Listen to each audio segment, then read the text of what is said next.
दिल्ली विधानसभा चुनाव को लेकर आम आदमी पार्टी आप ने युवाओं के लिए एक और बड़ा ऐलान किया है। मतदान के लिए युवाओं को रिझाने के लिए आपके राष्ट्रीय संयोजक अरविंद केजरीवाल ने चुनावी गारंटी दी है। उन्होंने कहा कि दिल्ली में सरकार बनने के बाद अगले 5 साल में सबसे बड़ी प्राथमिकता युवाओं के लिए रोजगार और नौकरी पैदा करना होगा। शिक्षा, स्वास्थ्य, बिजली, पानी, सड़क, मेट्रो और सीवर के क्षेत्र में काम जारी रखने के साथ युवाओं के लिए रोजगार का इंतजाम भी करेंगे। उन्होंने कहा कि आपके पास पढ़े लिखे लोगों की एक अच्छी टीम है जो दिल्ली के बच्चों को रोजगार दिलाने के प्लान पर काम कर रही है। केजरीवाल ने कहा कि लोगों की जिंदगी में जो परेशानी आती हैं, पिछले 10 साल में आपने लोगों की उन परेशानियों को दूर करने की कोशिश की है।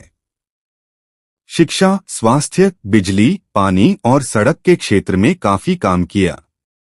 लेकिन एक चीज है जो दिल को बहुत पीड़ा पहुंचाती है। वह यह है कि बच्चे पढ़ लिखकर घर पर बेरोजगार बैठे हैं और रोजगार ढूंढ रहे हैं।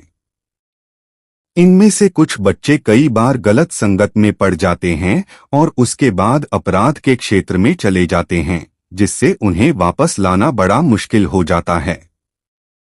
उन्होंने कहा कि कई परिवार बेरोजगारी की वजह से सबसे ज्यादा पीड़ित हैं।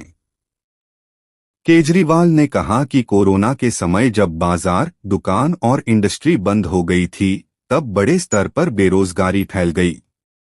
उस वक्त दिल्ली सरकार के माध्यम से कई सारे प्रयास करके 12 लाख बच्चों के रोजगार का इंतजाम किया था।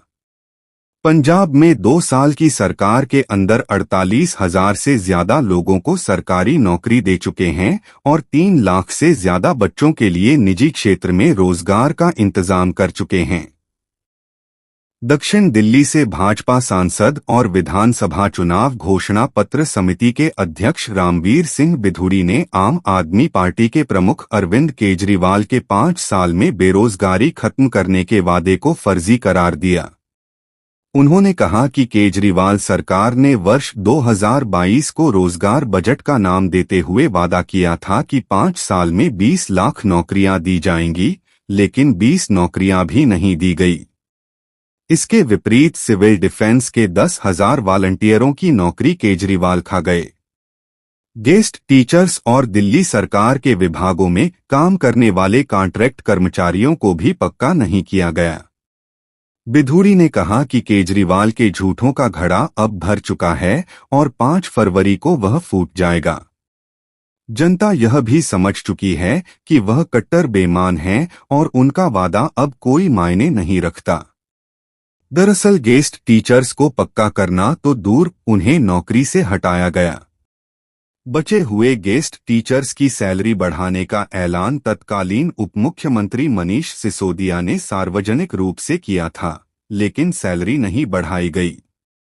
डीटीसी, दिल्ली जल बोर्ड और दिल्ली सरकार के अन्य विभागों में काम करने वाले कॉन्ट्रैक्टर कर्मचारियों को पक्का करने का वादा करके वह सत्ता में आए थे, लेकिन इसके बाद उन्हें भूल गए। आंगनवाड़ी और आशा कर्मचारियों की मांगों को भी हमेशा अनसुना करते हैं।